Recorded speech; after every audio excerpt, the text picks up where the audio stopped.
Good morning dear students, कैसे हैं आप सभी। आशा करती हूँ कि आप सभी अपने अपने घरों में सुरक्षित होंगे। इसी आशा के साथ मैं आज आपकी क्लास ले रही हूँ। Class B.Ed first year. Subject है हमारा लर्निंग एंड टीचिंग। टॉपिक है हमारा आज का शैक्षिक तकनीकी के सामान्य उद्देश्य।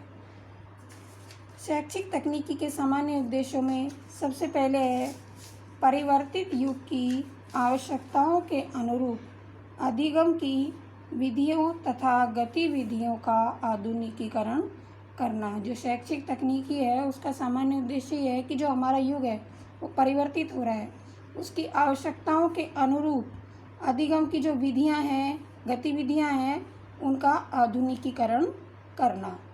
दूसरा उद्देश्य है शिक्षण अधिगम परीक्षण की वर्तमान स्थिति में विद्यार्थियों तथा शिक्षकों के व्यवहार में अपेक्षित परिवर्तन हेतु सुधार करना। जो शिक्षकों का व्यवहार है वह उसमें विद्यार्थी और शिक्षकों के व्यवहार का अपेक्षित परिवर्तन के लिए इसमें सुधार करना शैक्षिक तकनीकी का उद्देश्य है।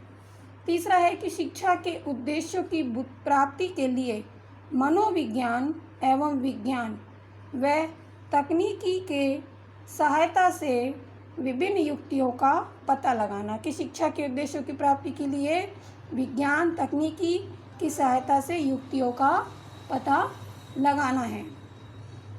अगला है कि शिक्षण प्रक्रिया को प्रभावी बनाने के लिए विभिन्न विधियों, व्यू रचनाएं, प्रतिमानों को विकसित किया जाना। कि जो शिक्षण प्रक्रिया है उसको प्रभावित बनाने के लिए विभिन्न विधियों, व्यू रचनाएं, प्रतिमानों को विकसित किया जाना चाहिए। ऐसा शैक्षिक तकनीकी का सामान्य उद्देश्य है।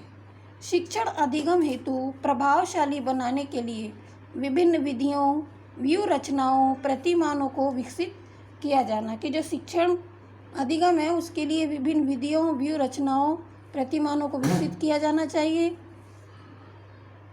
शिक्षण अधिगम को प्रभावशाली बनाने के लिए वातावरण तैयार करना। जो शिक्षण है उसको अधिगम को प्रभावी बनाने के लिए वातावरण तैयार करना। व्यक्तिगत विभिन्नताओं का पता लगाकर संबंधित व्यक्ति की आवश्यकताओं व क्षमताओं के अनुरूप शिक्षण का कार्य किया जाना। कि जो व्यक्ति की विभिन्नताएं हैं उनका पता लगाया जाए कि किस व्यक्ति में क्या विभिन्नता है, फिर व्यक्ति की आवश्यकताओं व क्षमताओं के अनुरूप शिक्षण का कार्य किया जाना चाहिए। जन साधारण तक शिक्षा की सुविधाओं को पहुंचाना। शैक्षिक तकनीकी का उद्देश्य यह भी है कि जन साधारण तक शिक्षा की सुविधाओं तक पहुंचाया जाए। शैक्षिक तकनीकी के माध्यम से गांव-गांव, शहर-शहर, पूरे देश में जहां भी जो शिक्षा ग्रहण कर रहा है वहां पर जो भी जन साधारण है वहां तक शिक्षा को, सुविधाओं को पहुंचाना है। तो इस प्रकार से जो शैक्षिक तकनीकी हैं उसके ये सभी सामान्य उद्देश्य आज मैंने आपको बताए हैं। आप इन सभी उद्देश्यों को ध्यान से पढ़िएगा। आशा करती हूँ कि आप इनको अच्छे से अध्ययन करेंगे। धन्यवाद।